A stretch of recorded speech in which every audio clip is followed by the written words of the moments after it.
Selamat pagi semuanya, apa kabar? Sehat, sukses, bahagia selalu. Jangan lupa subscribe, like, bagikan channel ini, dan berikan komentar Anda agar kami semakin bersemangat lagi dalam memberikan Anda konten-konten terbaik setiap harinya. Bagi Anda yang selama ini telah mendukung kami ucapkan terima kasih. Dan kami doakan Anda selalu diberikan kesehatan, rezeki, dan kebahagiaan yang melimpah. Jangan lupa aktifkan lonceng notifikasi agar Anda selalu mendapatkan update terbaru dari kami BestBiz ID. Apabila Anda ingin ada saham untuk dibahas, silahkan drop di kolom komentar atau silahkan kunjungi Facebook ataupun Instagram kami yang terdapat di kolom deskripsi. Mari kita mulai sebuah market review untuk perdagangan di hari terakhir di minggu ini, hari Jumat tanggal 5 Maret 2021. Dalam market review kemarin, kami memprediksi bahwa hari ini kita akan berada di dalam zona merah karena tertekan oleh market dunia ya. Jadi begitu kemarin market reviewnya, dan hari ini kita akan coba melihat apa yang terjadi di penutupan market dunia dan juga akan melihat bursa komoditi. Kalau kita lihat market Amerika sendiri, tadi malam ditutup turun dengan jumlah yang cukup besar yang disebabkan karena ketidakmampuan Fed atau Bank Sentral Amerika yang sebetulnya pemimpinnya yaitu Jerome Powell sudah berusaha menenangkan investor bahwa imbal dari obligasi Amerika akan ditahan oleh Fed dan ekspektasi inflasi sudah dikalibrasi betul-betul oleh The Fed. Tapi nyatanya kalau kita lihat Nasdaq malah terjun ke titik negatif. Kalau kita mulai dari awal tahun, Nasdaq mengalami penurunan paling banyak 2,11%.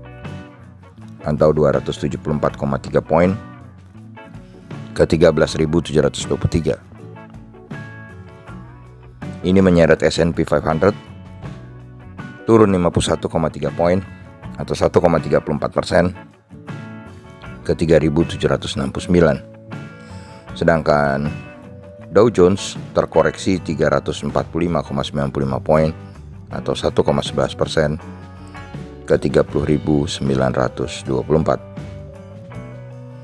Tapi kalau kita lihat di market Eropa, kejadiannya tidak sama, di mana market Eropa nampak bergerak mix dengan lebih kalem. FTSE 100 Index London, indeks negara Inggris ini menjadi yang paling banyak penurunannya, 0,37% atau 24,6 poin atau 6.651. Dan ini jauh dibandingkan market Amerika. Sedangkan GDXI atau Xetra-Dax Frankfurt melemah 0,17% atau 23,7 poin ke 14.056. Sedangkan CAC Prancis menguat tipis 0,01% atau 0,6 poin ke 5.831. Dan kalau kita lihat, memang imbal dari obligasi 10 tahun Amerika Serikat memang kemarin mengalami kenaikan yang cukup besar, yaitu 5,44% yang membuat orang cukup panik ya. Dan ini berdampak langsung ke dolar indeks yang langsung menguat 0,7% atau 0,64 poin ke 91,608.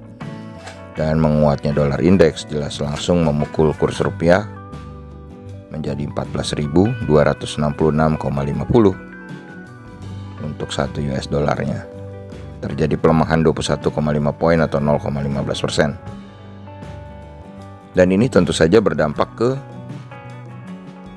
saham Indonesia yang diperdagangkan di Amerika. Yang pertama adalah tentu saja TLKM atau Telekomunikasi Indonesia, Telkom, yang sahamnya di Amerika turun 3,69% atau 0,89 poin ke 23,22, yang kalau dirupiahkan adalah 3.320. Jadi harga TLKM di Amerika adalah 3.320, di mana harga TLKM di market Indonesia tentu saja tidak bisa terlepas dari harga TLKM di Amerika.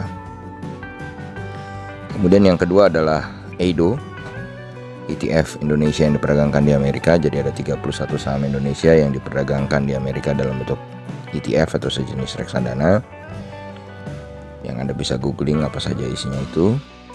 Dan ternyata EIDO sendiri mengalami penurunan yang cukup masif, yaitu 0,60 poin atau 2,57% ke 22,79. Jadi penurunan EIDO malah lebih besar daripada penurunan Nasdaq. Lalu kita lanjut ke bursa komoditi. Kalau kita lihat bursa komoditi memang cukup mix, cukup beragam, di mana oil atau WTI oil atau Western Texas Industries Oil mengalami kenaikan paling besar 2,55 poin atau 4,16% ke 63,83. Sebaliknya, gold mengalami penurunan 0,8% atau 15,1 poin ke 1.700,7. Timah mengalami penurunan 2,02% atau 480 poin ke 23.275. Dan yang paling sensasional adalah nikel. Nikel mengalami penurunan 7,68% atau 1.330 poin ke 15.985. Kalau kita lihat, padahal dari awal tahun ini nikel sempat mencapai tertingginya di zona 20.000 lebih. Jadi penurunannya sudah cukup dalam, terutama dalam 2 hari terakhir.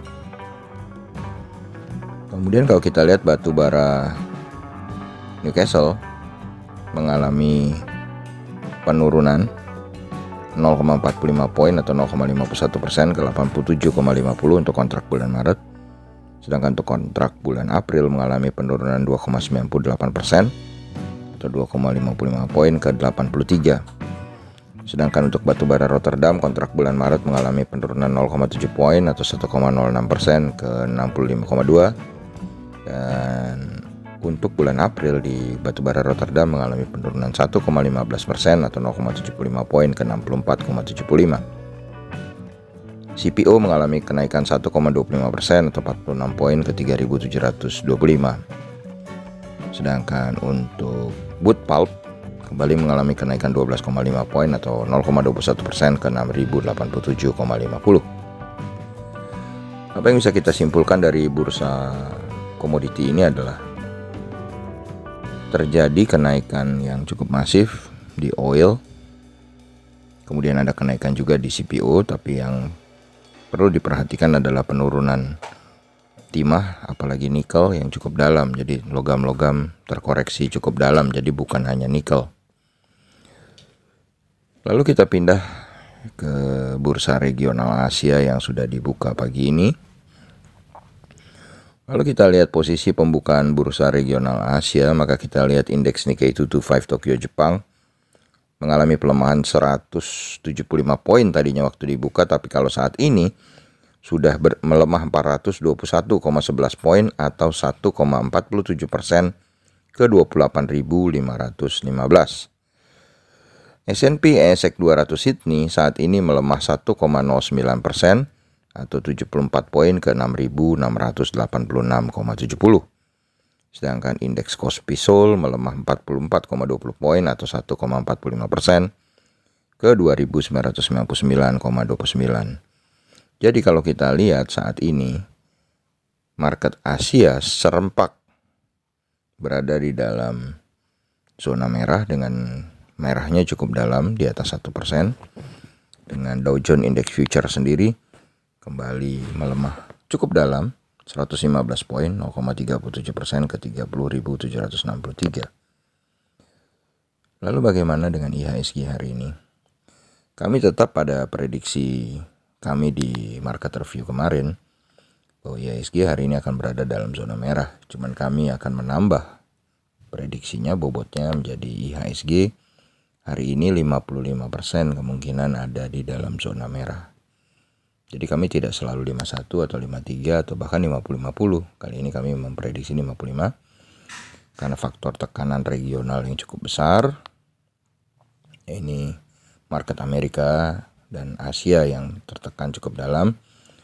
Kemudian juga dolar indeks yang menguat cukup tajam yang bisa membuat rupiah juga sedikit tertekan. Demikianlah apa yang bisa kami sampaikan hari ini. Semoga bermanfaat bagi kita semua. Tetap semangat, tetap jaga kesehatan, dan ikuti terus berbagai insight dan informasi menarik lainnya dari Best Piece ID. Sampai jumpa.